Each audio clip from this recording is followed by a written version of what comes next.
Hi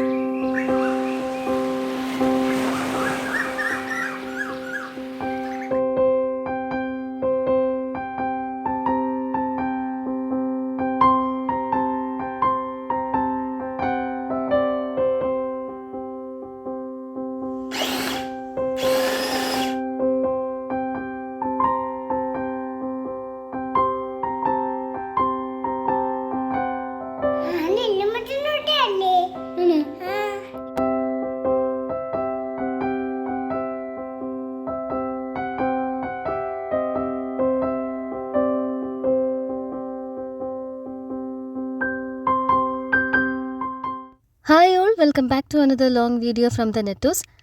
ഇതൊരു late നൈറ്റിൽ start ചെയ്യുന്ന വ്ളോഗാണ്. ഇന്ന് മുതൽ നാളെ വരെയുള്ള കാര്യങ്ങൾ ഞാൻ എങ്ങനെ എൻ്റെ രാവിലത്തെ കാര്യങ്ങൾ ഈസി ആക്കുന്നു എന്നുള്ളതിൻ്റെ ഒരു ചെറിയ ഭാഗം.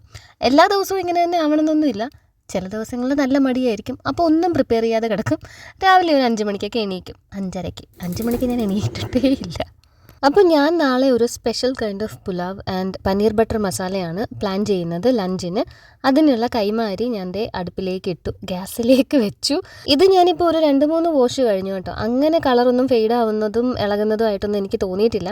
പിന്നെ ഈ പണിയെടുക്കുമ്പോൾ ഞാൻ ഈ കൈ ചുരുട്ടി മേളിലോട്ട് വയ്ക്കാം. മുട്ടിൻ്റെ അവിടെ എനിക്ക് മടങ്ങാതിരിക്കാനായിട്ടേ അവിടെ കയറി ടൈറ്റ് ആവും. ഞാനിങ്ങനെ നല്ല കൈ മാത്രം ഞാനിങ്ങനെ ഒതുക്കിയാണ് തയ്ക്കുന്നത്. എൻ്റെ കൈക്ക് ഒരു ഇത്തിരി വണ്ണം ഉള്ളതുകൊണ്ട് ഒത്തിരി തുണി അങ്ങനെ ലൂസാക്കി ഇടുമ്പോൾ കൈക്ക് ഒരുപാട് വണ്ണം ഉള്ള പോലെ തോന്നും. അപ്പം നമുക്ക് പനീർ ഒന്ന് മാരിനേറ്റ് ചെയ്ത് വെക്കാം. പനീറിലേക്ക് ഉപ്പ്, മഞ്ഞൾപ്പൊടി, കാശ്മീരി മുളക് പൊടിയും കൂടെ ചേർത്തിട്ട് നന്നായിട്ട് ഇതൊന്ന്, അമ്മച്ചിയൊക്കെ പറയുന്നത് ഏക്കി എടുക്കുന്നതാണ് ഇതിന്. ഞാൻ നന്നായിട്ട് ഇങ്ങനെ അങ്ങ് മിക്സ് ചെയ്ത് അടച്ച് മാറ്റി വെക്കുന്നുണ്ട്. കുറച്ച് കഴിഞ്ഞിട്ട് നമുക്കതൊന്ന് ഷാലോ ഫ്രൈ ചെയ്തെടുക്കാം. അരി ഗ്യാസിലേക്ക് വെച്ചിട്ട് പനീർ എടുത്ത് നോക്കിയപ്പോഴത്തേക്ക് അതങ്ങോട്ട് ഇങ്ങനെ വിട്ട് വന്നിട്ടില്ലായിരുന്നു. ഫ്രീസറിൽ വെച്ചിരുന്ന സാധനമല്ലേ. അപ്പോൾ ഞാൻ കുറച്ച് നേരം അത് വെള്ളത്തിൽ ഇട്ടിട്ട് കുക്കുവിന് പഠിക്കാനുള്ളത് എഴുതാനുള്ള ക്വസ്റ്റ്യനൊക്കെ പോയി എഴുതിയിട്ട് കൊടുത്തിട്ടാണ് പിന്നെ തിരിച്ചു വന്നത്. അപ്പോഴേക്ക് ഇത് ആറ്റി തിളച്ചു. പക്ഷേ ഇത്തിരി ഇങ്ങനെ വെളിയിലോട്ടൊക്കെ പോയി ആ ഗ്യാസിലൊക്കെ പറ്റി. അത് നമ്മളിപ്പോൾ തുടയ്ക്കാണ്ടിരുന്നാലുണ്ടല്ലോ പിന്നെ അതങ്ങ് ഒട്ടിപ്പിടിക്കും. പിന്നെ അതൊരു ബ്രൗൺ കളറാവും, പോകാൻ പാടായിരിക്കും. അപ്പോൾ ഞാൻ അപ്പം തന്നെ ഗ്യാസിൻ്റെ പുറമൊക്കെ അങ്ങ് ക്ലീൻ ചെയ്തു. ഇനി ഒരു തിള വന്നാൽ മതി കേട്ടോ. കൈമാരി ആയതുകൊണ്ട് ഇനി അത് അങ്ങനെ ആ ഒരു ചൂടിലിരുന്ന് ആ വെള്ളമൊക്കെ വാർന്ന് പോയി കഴിയുമ്പോഴത്തേക്ക് തണുപ്പിച്ച് ഫ്രിഡ്ജിലേക്ക് എടുത്ത് വെക്കണം. എന്നാലേ ഫ്രൈഡ് റൈസ് ഇങ്ങനെ വിട്ട് കിടക്കത്തുള്ളൂ, മണി പോലെ കിടക്കത്തുള്ളൂ, അല്ലേ കുഴഞ്ഞു പോകും. ഇനി ഞാൻ നമ്മുടെ ഒരു പുതിയ സാധനം കാണിച്ചു തരാം. ഇത് അഗാരോയുടെ എലൈറ്റ് റീചാർജബിൾ മിനി ഇലക്ട്രിക് ചോപ്പറാണ്. പനീർ ബട്ടർ മസാലയ്ക്കുള്ള സവാള ഞാൻ ക്ലീൻ ചെയ്ത് വെച്ചിട്ടുണ്ട്. അത് നമ്മൾ ഇതിലാണ് ചോപ്പ് ചെയ്തെടുക്കാൻ പോകുന്നത്. എൻ്റെ പണി എളുപ്പമാക്കാനുള്ള കാര്യങ്ങൾ കണ്ടുപിടിക്കാൻ ഞാൻ ഏതറ്റം വരെയും പോകും. അങ്ങനെ റീസെൻ്റായിട്ട് കണ്ടുപിടിച്ചൊരു സാധനമാണ് ഇതിൻ്റെ 30 വോൾട്ട് മോട്ടറാണ് വരുന്നത്. നല്ല ഷാർപ്പായിട്ടുള്ള സ്റ്റെയിൻലെസ് സ്റ്റീൽ ബ്ലേഡ്സ് ആണ്. ഇത് നമ്മളൊരു 4 hours ഒക്കെ ചാർജ് ചെയ്തിട്ടാൽ 30 minutes ഇത് നമുക്ക് കണ്ടിന്യൂസ് ആയിട്ട് യൂസ് ചെയ്യാൻ പറ്റും. ചാർജ് ചെയ്യുന്ന സമയത്ത് ഇതിൻ്റെ അകത്തൊരു റെഡ് ലൈറ്റ് ഇങ്ങനെ കത്തിക്കിടക്കും. ഞാൻ കൈ വെച്ചിട്ട് കാണിച്ചു തരാം. കണ്ടോ, ഈ ഒരു റെഡ് ലൈറ്റ് ഓഫ് ആകുമ്പോൾ അതിനർത്ഥം ഇത് ഫുള്ളി ചാർജ് ആയിട്ടുണ്ടെന്നാണ്. ഇത് വളരെ ലൈറ്റ് വെയിറ്റ് ആണ് കേട്ടോ. അതുകൊണ്ട് തന്നെ എനിക്ക് പിക്നിക്കിനും വെക്കേഷനും ഒക്കെ ഉണ്ടല്ലോ, ഇനി നമ്മുടെ ഫാമിലി ട്രിപ്പൊക്കെ പോകുമ്പോൾ എടുത്തുകൊണ്ട് പോകും. അവിടെ പോയിട്ട് കത്തിക്കും കത്രികയ്ക്കും ഒന്നും തിരക്കണ്ടല്ലോ. ഇങ്ങനെ ചോപ്പ് ചെയ്ത് മുട്ട ചിക്കി ഇതൊക്കെ ഉണ്ടാക്കി ചപ്പാത്തിയുടെ പാക്കറ്റൊക്കെ മേടിച്ചാൽ ഞങ്ങൾ അങ്ങനെ അങ്ങ് ഡിന്നറൊക്കെ അങ്ങ് അഡ്ജസ്റ്റ് ചെയ്യും. പിന്നെ ഇതിൻ്റെ സേഫ്റ്റിയുടെ കാര്യം, ഇതിൻ്റെ ലിഡ് കറക്റ്റായിട്ട് ലോക്ക് ആവാണ്ട് ഇത് സ്റ്റാർട്ട് ആവില്ല.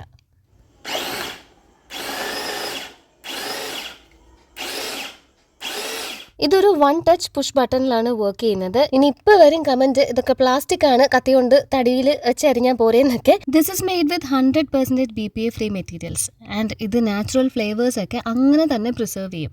പിന്നെ ഒരു കാര്യം ശ്രദ്ധിക്കണം, ഇതിൻ്റെ അകത്ത് വെച്ച് ഇറച്ചിയോ സോയാബീനോ ഒന്നും അരിയരുത്. ഇത് വെജിറ്റബിൾ ചോപ്പറാണ്. നമ്മൾ വെജിറ്റബിൾസ് മാത്രം ചോപ്പ് ചെയ്യാനായിട്ട് ശ്രദ്ധിക്കുക. ഞാനൊരു 3 വലിയ സവാള എടുത്തിട്ടുണ്ടായിരുന്നു, അതങ്ങ് ഇതിൽ ചോപ്പ് ചെയ്തെടുത്തു.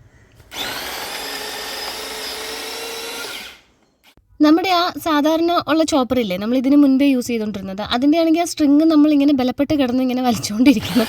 അപ്പോൾ എന്തെങ്കിലും ചിലപ്പോൾ ഇതിൻ്റെ ഇടയ്ക്ക് ഇങ്ങനെ കുരുങ്ങുന്ന ഉടനെ അത് പിന്നെ സ്റ്റക്ക് ആവുക, തുറന്ന് അഡ്ജസ്റ്റ് ചെയ്യണം. പക്ഷേ ഇതെനിക്ക് തോന്നുന്നു മോട്ടറിൽ വർക്ക് ചെയ്യുന്നതുകൊണ്ടാണോ എന്ന് അറിയത്തില്ല, എത്ര ഇട്ടാലും ഞാൻ ആദ്യം കുറച്ച് പീസും പിന്നെ കുറച്ച് കൂടുതൽ പീസ് അങ്ങനെ ഇട്ടിട്ടും ഫുള്ള് നല്ലപോലെ ഒരേ അളവിൽ ഇങ്ങനെ മിൻസായി വന്നിട്ടുണ്ട്. നിങ്ങളൊരു വർക്കിംഗ് വുമൺ ആണെങ്കിൽ ഇത് തീർച്ചയായിട്ടും നിങ്ങൾക്ക് ഉപകാരപ്പെടും. ഞാൻ ലിങ്ക് ഡിസ്ക്രിപ്ഷൻ ബോക്സിലും കൊടുത്തേക്കാം, അഫിലിയേറ്റ് ആയിട്ട് ടാഗ് ചെയ്തും കൊടുത്തേക്കാം. അപ്പോൾ ഇനി നമുക്ക് പനീർ ബട്ടർ മസാല അങ്ങ് ഉണ്ടാക്കാം. ഞാൻ എപ്പോഴും എടുക്കാറില്ല, എനിക്ക് എന്തോ പനീർ ബട്ടർ മസാല ഈ യെല്ലോ കടയിൽ ഉണ്ടാക്കുന്നതാണ് ഇഷ്ടം. കടയല്ല, കടായി. അപ്പോൾ അതിൽ ബട്ടർ മെൽറ്റ് ചെയ്തിട്ട് അതിലേക്ക് ഒണിയൻസ് ഇട്ട് കൊടുക്കാം. ഈ ഒണിയനൊക്കെ ഒന്ന് ഒരു ലൈറ്റ് ബ്രൗൺ കളർ ആവണം, അത്രയ്ക്ക് അങ്ങോട്ട് മൂക്കണ്ട. ഇപ്പുറത്തെ സൺഫ്ലവർ ഓയിൽ ഒഴിച്ചിട്ട് കുറച്ച് പനീർ നമ്മൾ മാരിനേറ്റ് ചെയ്ത് വെച്ചിരുന്ന പനീർ ഞാനൊന്ന് ഷാലോ ഫ്രൈ ചെയ്തെടുക്കുന്നുണ്ട്. ഡീപ്പ് ഫ്രൈ ചെയ്യണ്ട, അതൊന്ന് ഇൻറ്റാക്റ്റ് ആയിട്ട് ഇരിക്കാനാണ്. അല്ലെങ്കിൽ നമ്മൾ കറിയിലൊക്കെ ഇളക്കുമ്പോൾ ഇങ്ങനെ പൊടിഞ്ഞു പോകും. അത് ഇങ്ങനെ ഒന്നിങ്ങനെ ഫ്രൈ ചെയ്തിട്ടിടുമ്പോൾ അത് കറിയിൽ അങ്ങനെ തന്നെ കിടക്കും. ഈ ഒരു ടൈം കൊണ്ട് നമുക്ക് കുറച്ച് ടൊമാറ്റോയും കൂടെ ഇതിൽ ചോപ്പ് ചെയ്തെടുക്കാം. ആക്ച്വലി ഞാൻ ഈ ടൊമാറ്റോ ചോപ്പ് ചെയ്തെടുക്കാനല്ല പോകുന്നത്, ഞാൻ ഇതിങ്ങനെ പേസ്റ്റ് ആക്കുവാണ്. എനിക്ക് ടൊമാറ്റോ കറിയിലിടണമെങ്കിൽ നല്ല പേസ്റ്റായിട്ട് കിട്ടണം. അപ്പോൾ ഇതിൽ അങ്ങനെയും നടക്കും. ഞാൻ വെള്ളമൊന്നും ആഡ് ചെയ്തിട്ടില്ല. ലാസ്റ്റ് ആയപ്പോഴത്തേക്ക് ഞാൻ എല്ലാം കൂടെ തിരികെ അങ്ങ് കയറ്റി കേട്ടോ, മടി കൊണ്ട്. പക്ഷേ അതെല്ലാം നല്ലപോലെ അറിഞ്ഞു വന്നു. ടൊമാറ്റോസ് നമുക്ക് ഇത്രയും പേസ്റ്റ് പരുവത്തിൽ കിട്ടണം. അപ്പോൾ അത് റെഡിയാക്കി മാറ്റി വെച്ചിട്ട് നമുക്കിത് വാഷ് ചെയ്യാം. ഇതിൻ്റെ മോട്ടർ വാഷ് ചെയ്യേണ്ട കാര്യമില്ല. അത് ജസ്റ്റ് ഒന്ന് ക്ലോത്ത് വെച്ച് വൈപ്പ് ചെയ്താൽ മതി. അല്ലെങ്കിൽ തന്നെ ആ മോട്ടറിൽ അതൊന്നും പറ്റത്തില്ല. കാരണം ഇങ്ങനെ ഒരു ഷീൽഡ് ഇതിൻ്റെ ഇടയിലുണ്ടല്ലോ. മറ്റേതുപോലല്ല. ബ്ലേഡൊക്കെ കഴുകാൻ നേരം നമുക്ക് കുറച്ചുകൂടെ കംഫർട്ടബിൾ ആണ്. പക്ഷേ സൂക്ഷിക്കണം, നല്ല മൂർച്ചയുണ്ട് ബ്ലേഡിന്. അപ്പോൾ നമ്മളുടെ ഒണിയനൊക്കെ ഒരു ഗോൾഡൻ ബ്രൗൺ ആയി വന്നപ്പോൾ അതിലേക്ക് പൊടികളായിട്ട് കാശ്മീരി മുളക് പൊടി, മല്ലിപ്പൊടി, ഗരം മസാല, പിന്നെ ബേ ലീഫും 2-3 പട്ടയും ഒരു കഷ്ണം പട്ടയും 2-3 ഗ്രാമ്പും കൂടെ ആഡ് ചെയ്തിട്ടുണ്ട്. അതെല്ലാം കൂടെ ഒന്ന് മൂത്ത് വരുമ്പോൾ നമ്മളിപ്പോൾ റെഡിയാക്കി വെച്ചിരിക്കുന്ന ആ ടൊമാറ്റോയുടെ പേസ്റ്റ് അങ്ങ് ഇതിലേക്ക് ചേർത്ത് കൊടുക്കാം. ഇതിൻ്റെ കൂടെ ഒരു ഇത്തിരി ടൊമാറ്റോ സോസും കൂടെ ഒഴിച്ചാലും ടേസ്റ്റ് നല്ല രസമായിരിക്കും, നല്ല ടേസ്റ്റ് ആയിരിക്കും. അതിലേക്ക് ഇപ്പോൾ നമ്മൾ ഫ്രൈ ചെയ്തിരിക്കുന്ന പനീർ ചേർക്കാം. ഇപ്പോൾ നിങ്ങൾക്ക് പനീർ ബട്ടർ മസാലയുടെ ഒരു കളർ തോന്നത്തില്ല. ആ കളർ വരുന്നത് കാഷ്യൂ നട്ട്സും ബദാമും കൂടെ, ബദാം ഓപ്ഷണലാണ് കേട്ടോ, കാഷ്യൂ നട്ട്സും ബദാമും കൂടെ പാലിൽ അരച്ചെടുക്കണം. അത് അമ്മ അവിടെ റെഡിയാക്കി തരുന്നുണ്ട്. അപ്പോൾ ഇതൊന്ന് സെറ്റാവുന്ന, ഈ മിക്സ് ഒന്ന് വേവുന്ന സമയത്തിന് ഞാൻ നമ്മുടെ ഫ്രൈഡ് റൈസ് ഇതേ ഒരു പാത്രത്തിലാക്കി വെച്ചു. ഇനി രാത്രി കിടക്കാൻ നേരത്തെ എടുത്ത് ഫ്രിഡ്ജിൽ വെച്ചാൽ മതി. പറഞ്ഞ പോലെ അത് ഫ്രൈഡ് റൈസ് ആയിട്ടില്ല. രാവിലെയാണ് ഞാൻ അതിനെ ആ റൈസിനെ ഫ്രൈഡ് റൈസ് ആക്കുന്നത്. ഇപ്പോൾ നമുക്ക് ഈ ഒരു മിക്സ്ചർ നന്നായിട്ട് വെന്ത് വന്നതിലേക്ക് ഞാൻ നേരത്തെ പറഞ്ഞ ഒരു പേസ്റ്റ് ചേർത്ത് കൊടുക്കാം. ബദാമും കാഷ്യൂ നട്ട്സും പാലിൽ മിക്സിയുടെ ചെറിയ ഗ്രൈൻഡറിൽ നല്ലപോലെ അരച്ചത്. അപ്പോൾ അത് ചേർത്ത് കൊടുക്കുമ്പോൾ നമ്മൾ കടയിലൊക്കെ കിട്ടുന്ന പനീർ ബട്ടർ മസാലയുടെ കളറിലേക്ക് ഇത് വരും. ഇനി പുറത്ത് കുറച്ച് കസ്തൂരി മേത്തിയും കൂടെ തൂവി കൊടുത്താൽ കറി റെഡി. ഇനി ഇതിങ്ങനെ തന്നെ അങ്ങ് അടച്ചു വെക്കാം. തണുക്കുമ്പോൾ ഇതെടുത്ത് ഫ്രിഡ്ജിലേക്കും വെക്കാം. ഇനി നിങ്ങളുടെ ഒരു ചോദ്യത്തിന് ഉത്തരം തരാം. ഇതിലെന്ത് വീഡിയോയിലില്ലാത്ത ഒരു ഹായ് പറയോ? എപ്പോഴാ സ്കൂളിൽ പോന്നെ? ജനുവരി തൊട്ടാ? അപ്പോൾ കൊച്ചെങ്ങനെയെങ്കിലും പറയട്ടെ. കുക്കു എല്ലാം പഠിച്ചു കഴിയുമ്പോൾ ഞാൻ അതുവരെ പഠിച്ച ക്വസ്റ്റ്യൻസ് ഒക്കെ ഇങ്ങനെ എഴുതിയിട്ട് കൊടുക്കും. അപ്പോൾ അവൻ അവിടെ നിന്ന് അതിൻ്റെയൊക്കെ ആൻസർ എഴുതിക്കൊണ്ടിരിക്കുക. അവനെ ശല്യപ്പെടുത്താണ്ടിരിക്കാനാണ് ഞാൻ ഇവനെയായിട്ട് പുറത്ത് വന്നിരുന്നത് കേട്ടോ. ഇവൻ TV ഇടണമെന്ന് പറഞ്ഞ് ബഹളം വെച്ചുകൊണ്ടിരിക്കുക. ഈ സ്നേഹപ്രകടനങ്ങളെല്ലാം തന്നെ മമ്മ എനിക്ക് ഇത്തിരി വിളാടാനൊക്കെ ഇട്ട് തരുമോ എന്ന് ചോദിക്കാനാണ് അവസാനം. ഇപ്പോൾ അതാണ് കാണുന്നത്. കാർട്ടൂനെയൊക്കെ കൈ വെടിഞ്ഞു അവൻ. അപ്പോൾ നമ്മൾ പ്രിപ്പറേഷൻസിൻ്റെയൊക്കെ ഈവനിങ് കഴിഞ്ഞ് നെക്സ്റ്റ് ഡേ മോർണിംഗ് ആണിത്. രാവിലെ കുറച്ച് താമസിച്ചൊക്കെ എണീറ്റാൽ മതിയല്ലോ. ഞാൻ 7:30 എണീറ്റപ്പോഴേക്ക് ആ സമയം മതി നമുക്ക് ബാക്കിയുള്ള കാര്യങ്ങൾ ചെയ്യാൻ. കുക്കുവിനെ ഒരു റിവിഷൻ സെഷനായിട്ട് ഇരുത്തിയിട്ട് ഞാൻ കുറച്ച് വെജിറ്റബിൾസ് ക്ലീൻ ചെയ്തെടുത്തു. നമുക്ക് ഫ്രൈഡ് റൈസിലെ കുറച്ച് കളേഴ്സൊക്കെ വേണമല്ലോ. അപ്പോൾ ആദ്യം ഞാൻ കുറച്ച് ക്യാപ്സിക്കം ആണ് ചോപ്പ് ചെയ്തെടുത്തത്. യെല്ലോ ക്യാപ്സിക്കം, പിന്നെ റെഡ് ക്യാപ്സിക്കം.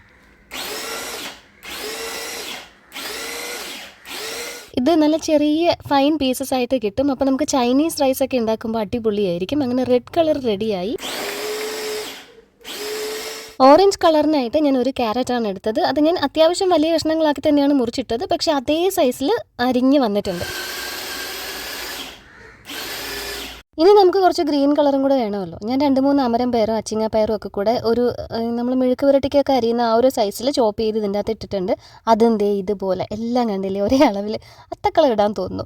ഞാൻ നേരത്തെ പറഞ്ഞ പോലെ ഈ മോട്ടർ കഴുകാൻ പാടില്ല. അതിൻ്റെ അകത്ത് നമ്മൾ ചാർജ് ചെയ്യുന്ന സോക്കറ്റൊക്കെ ഉള്ളതല്ലേ. മോട്ടറിനും കപ്പിനും ബ്ലേഡിനും ഇടയ്ക്ക് ആ ഒരു ഷീൽഡ് വരുന്നതുകൊണ്ട് തന്നെ അതധികം അഴുക്കാവത്തില്ല. എന്നാലും നമ്മുടെ ഒരു മനസ്സമാധാനത്തിന് നമുക്കതിങ്ങനെ തുടച്ചു വെക്കാം. ഇനി പോയി ഫ്രിഡ്ജിലിരിക്കുന്ന ബട്ടറും റൈസും ഒക്കെ എടുത്തിട്ട് വരാം. ഇത് ഞാനിപ്പോൾ ചെയ്യുന്ന റെസിപ്പി എൻ്റെ മാത്രം റെസിപ്പിയാണെന്ന് പറയേണ്ടി വരും. ഞാൻ എവിടെയും കണ്ടിട്ടല്ല കേട്ടോ ഇത് ചെയ്യുന്നത്. എളുപ്പത്തിൽ ചെയ്യാനും പറ്റും, എന്നാൽ നല്ല ടേസ്റ്റും ഉണ്ട്. ഞാൻ ഈ പാസ്ത ഉണ്ടാക്കുമ്പോൾ അതിൽ ആഡ് ചെയ്യാനായിട്ടാണ് ഇവിടെ പിസ്സ പാസ്ത സോസ് മേടിച്ച് വെച്ചിരിക്കുന്നത്. പക്ഷേ അതൊരു ബേസ് ആക്കിയിട്ടാണ് ഞാൻ ഈ ഒരു റൈസ് ചെയ്തെടുക്കുന്നത്. ബട്ടർ ഇങ്ങനെ കരിഞ്ഞു പോകാണ്ടിരിക്കാൻ ഇത്തിരി ഓയിൽ ഒഴിച്ചിട്ട് ബട്ടർ മെൽറ്റ് ചെയ്യണം.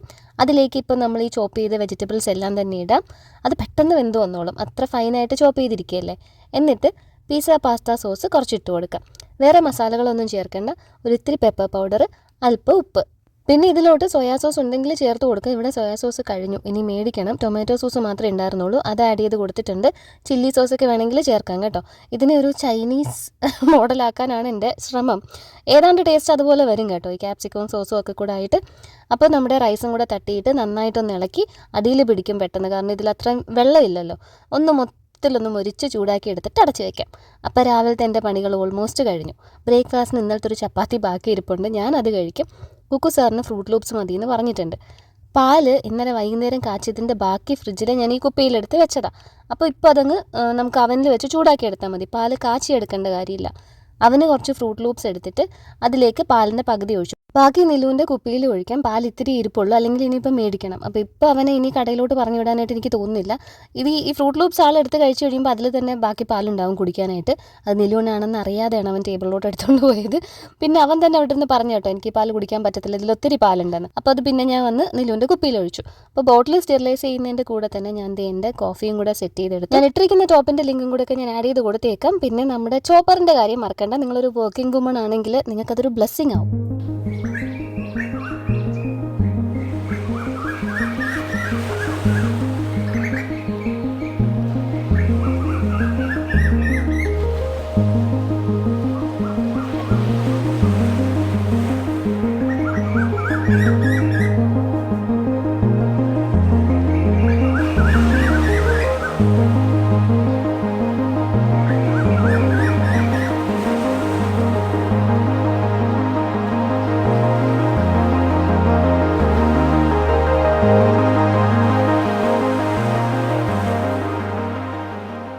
എനിക്ക് ഏറ്റവും ഇഷ്ടമുള്ള ക്ലൈമറ്റാണ് ഇവിടുത്തെ ഡിസംബറിലെ ക്ലൈമറ്റ്. ഇന്ന് നല്ല തെളിഞ്ഞ സ്കൈ ആയിരിക്കും. അപ്പോൾ അത് കറക്റ്റ് ആ ബ്ലൂ തന്നെ നമുക്ക് കടലിലും കാണാൻ പറ്റും. ഇന്ന് ചെറിയൊരു കരക്കാറ്റും ഒക്കെ ആയിട്ട്. പക്ഷേ സ്കിന്നൊക്കെ നല്ല ഡ്രൈ ആവുന്ന സമയമാണ് കേട്ടോ. ഞാനും കുക്കും മോയ്സ്ചറൈസർ കുറച്ച് കൂടുതൽ ഉപയോഗിക്കുന്നൊരു സീസണാണ് ഇത്. അപ്പോൾ ഇങ്ങനെ നിന്നാൽ സമയം പോവും. സ്കൂളിൽ പോകണം. ക്രിസ്മസ് പ്രോഗ്രാമിൻ്റെ അവസാന ഘട്ട റിഹേഴ്സലുകൾ ഇന്ന് നടക്കാനുണ്ട്.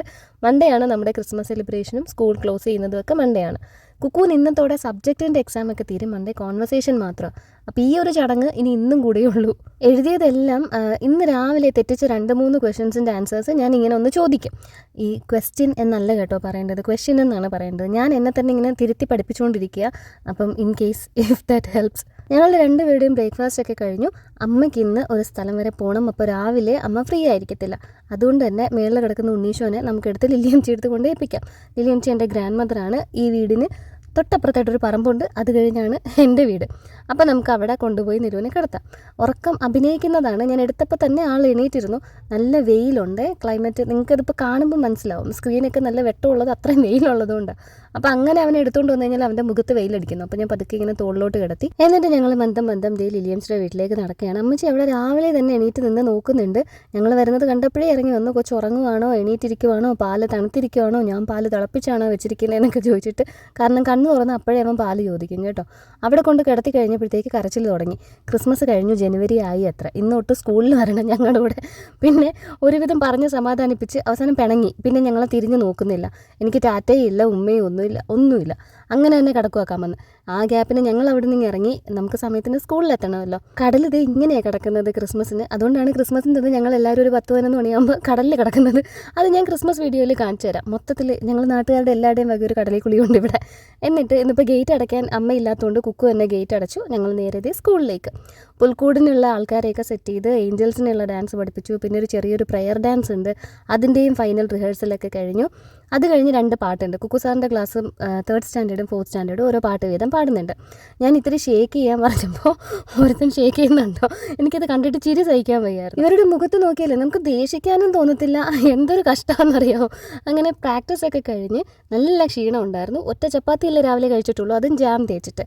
വീട്ടിൽ വന്നിട്ട് ഞാൻ ഫുഡ് എടുത്തു. അപ്പോഴേക്ക് നിലു അവിടെ നിന്ന് കണ്ടു ഞങ്ങൾ ഇങ്ങോട്ടേക്ക് വരുന്നത്. ഗേറ്റ് തുറക്കുന്ന സൗണ്ട് അവൻ അവിടെ നിന്നാൽ കേൾക്കാൻ പറ്റും. അവൻ ഇവിടെ വരണമെന്നും പറഞ്ഞ് വാശി പിടിച്ചു. അപ്പോൾ ഞാൻ വിചാരിച്ചു അവനും ഇപ്പോൾ ചോറ് ചോദിക്കുമെന്ന്. അങ്ങനെയാണ് ഞാൻ ഒരു പ്ലേറ്റിൽ ഇത്തിരി ചോറ് വെച്ചത്.